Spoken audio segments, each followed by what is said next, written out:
Assalamualaikum warahmatullahi wabarakatuh. Selamat pagi anak-anak. Semoga kita semua masih dalam lindungan Allah Subhanahu wa taala sehingga kita bisa menjalani PJJ ini dengan keadaan sehat walafiat. Amin. Nah, melanjutkan PB yang kemarin, PB yang ketiga sekarang yaitu di sini ada sebuah percakapan antara Alan dan pamannya yang berbeda negara. Alan ada di Indonesia, sementara keluarga pamannya ada di Singapura. Kalian nanti dibaca ya. Ini PB3 ini semua dibaca nanti. Ini masalahnya harus dibaca. Kalau tidak membaca kalian tidak tahu. Ini pengetahuan masalahnya. Terus berikutnya adalah peta Asia Tenggara. Tentunya kalian sudah tahu kawasan apa saja yang termasuk di kawasan di Asia Tenggara itu. Nah, ini sudah kita bahas berulang kali dari semester 1 kemarin. Kita sudah belajar tentang ASEAN. ASEAN itu kan anggotanya dari negara Asia Tenggara. Nah, di situ ada sebuah percakapan kawasan Asia Tenggara. Kalian baca di situ ya. Kalian baca di situ kawasan Asia Tenggara.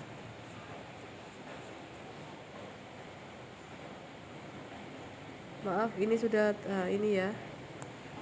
Kawasan Asia Tenggara. Kalian baca di situ. Setelah kalian membaca ini, kalian diwajibkan membaca lagi tentang kondisi alam negara Singapura. Ibu ungkit sedikit tentang negara Singapura lagi. Sebenarnya ini sudah dari semester 1 kemarin, kondisi alam, kondisi geografisnya bagaimana, ini sudah. Ini di PB yang sekarang di subtema 8 ini hanya pengulangan saja.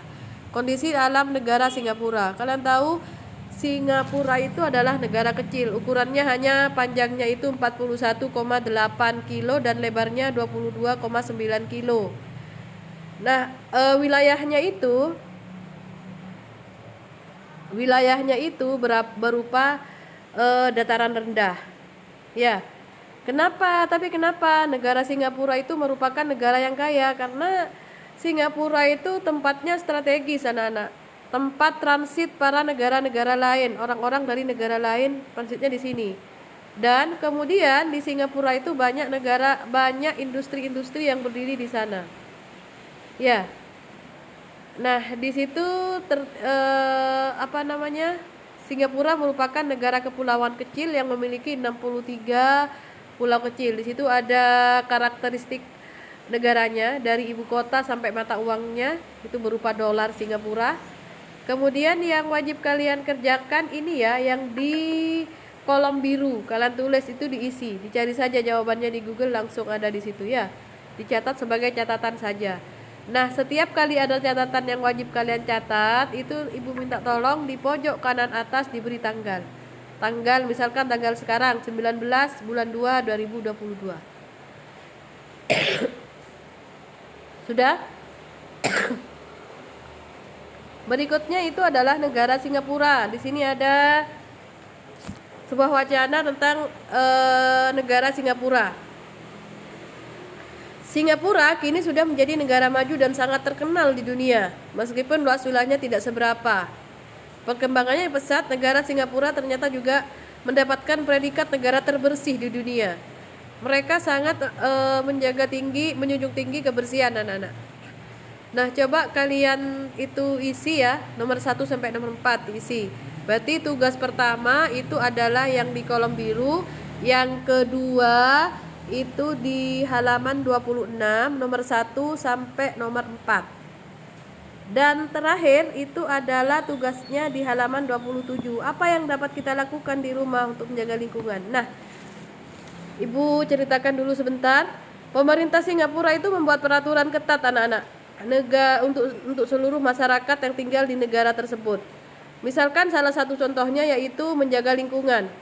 Ketika orang-orang sana itu mau membuang sampah, sekalipun hanya sampah bungkus permen, itu walaupun di situ tidak menemukan tempat sampah, maka dikantongi dulu bungkus permennya. Ketika menemukan tempat sampah barulah dibuang.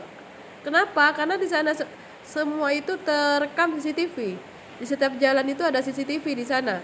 Jadi diketahui, kalau sudah diketahui melakukan pelanggaran, maka wajib kena sanksi. Makanya negara Singapura ini negara yang bersih. Nah, sebagai warga negara Indonesia, kita juga wajib seperti itu. Meskipun di negara Indonesia itu sampai saat ini belum ada sanksi khusus untuk itu. Tetapi apa yang harus kita lakukan? Kita harus lakukan menjaga kebersihan selalu. Ya. Menjaga kebersihan lingkungan itu merupakan kewajiban dari kita. Apa itu kewajiban? Kewajiban itu adalah sesuatu yang harus kita lakukan. Dan biasanya kebiasaan kewajiban ini bisa dimulai dari keluarga. Contohnya, kalau kalian sering membantu ibu di rumah, membersihkan tempat tidur, kemudian menyapu rumah, kamar dulu ya, kamar kalian sendiri, kemudian rumah, kemudian mengepel. Nah, itu salah satu contoh kewajiban yang ada di rumah yang akan tercermin nantinya di lingkungan sekolah. Contohnya, ketika ada piket kelas, maka seseorang yang tadi yang menjaga lingkungan di rumah yang merupakan kewajibannya itu akan terbawa ke sekolah. Dia akan dengan ikhlasnya menyapu kelas tanpa disuruh, karena sudah memang kewajibannya. Contohnya seperti itu. Nah, setelah seperti ini, maka kalian tuliskan di bawah di kolom ini apa yang dapat kita lakukan di rumah untuk menjaga lingkungan. Berarti tugasnya ini sama yang tadi yang di kolom biru dan di halaman 26. Nomor 1 sampai nomor 24. Kiranya sampai di sini dulu hari ini. Ibu akhiri. Assalamualaikum warahmatullahi wabarakatuh.